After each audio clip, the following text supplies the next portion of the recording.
What about your marketing? How do you do that? How do you? Oh, that's the part I don't like. I'm not very good at that. I mean, I have a website, which I like, and I do have a blog, which when I do a new painting or I'm working on a painting, sometimes I post,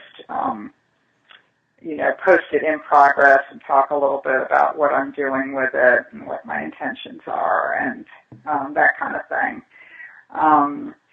But other than that, I'm not a very good marketer. So I admire artists that are better at that. I think it's partially, it's changed so much during my career. When I was first showing, I guess around 1981, 82 in New York. My first show was in New York, down in Soho, and then I started showing on 57th Street in Manhattan, and pretty much showed there for 20-some years. But back then, artists didn't really think about marketing. It was really the galleries marketed for you. So that aspect of being a professional artist has changed immensely, and that's why I think younger artists that have come up in this concept of self-marketing are really, they've learned as they go along, sort of how to do that. So I've kind of learned retroactively, Sure. you say, yeah. So well, all of us who are a little bit older, it's a bit of a struggle to catch up with this technology and make full use of it. Yeah, boy, it keeps you on your toes, that's for sure. I feel pretty good about, understanding, the digital world and working with images, but the marketing part of it, not so much. I'm being told by some people that they when they did a Facebook, they had a Facebook presence and they explained their work on Facebook, and they get into dialogue with people who find their way to their Facebook page.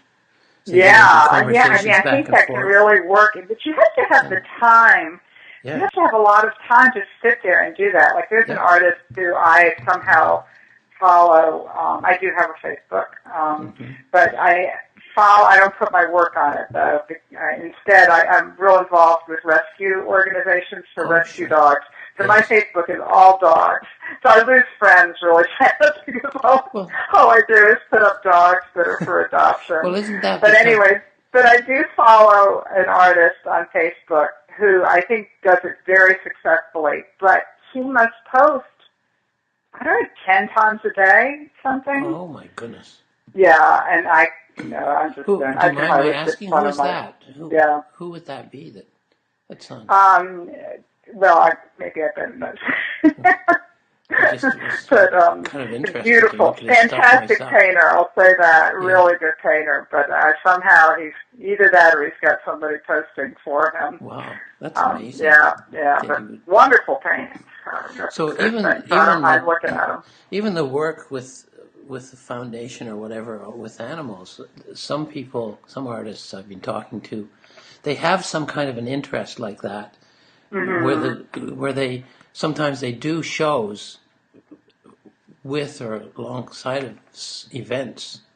Yeah, that's what I've been and doing. And then they donate some of the money to it, but they also make a lot of contacts that way, and they have a bigger audience for their work. Yeah, that's all in one place. That's an interesting thing because I've always been involved with animal rescue. My mom actually ran a shelter when I was growing up, and then just recently I've tried to sort of do that, and just I have sort of this fund that whenever I do a portrait, I do dog portraits.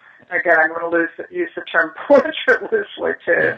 Yeah. I come through dogs in their favorite environments, but and I've had more and more dogs are sort of also being more active in my paintings. But so whenever I do a portrait, I do it so that I can give a donation towards a rescue organization. So it is, exactly. And I think so many small businesses now are doing that, linking to some kind of nonprofit or Yeah. And I think it's a great thing. I think Sure it's a new is. business model that It's is really it's wonderful. really like community. It's helping everybody to survive. Exactly. Everybody helping Exactly. everybody else. I think it's a great idea. It's much better Yeah. than big major commercialization marketers. It's Yeah. more. It's a great thing. And, as an artist, I guess I've always felt slightly like, being an artist and spending all that time in your studio and painting all the time, sometimes it feels so sort of self-centered, that you have this privilege of spending all this time just doing what you want to do, and it's all, And so now, I've always felt that somehow linking my work to something bigger in the world than myself, is, and especially as I've gotten older, I feel very strongly about that. That's very good. That's an important thing, yeah. It's like giving something back in a way.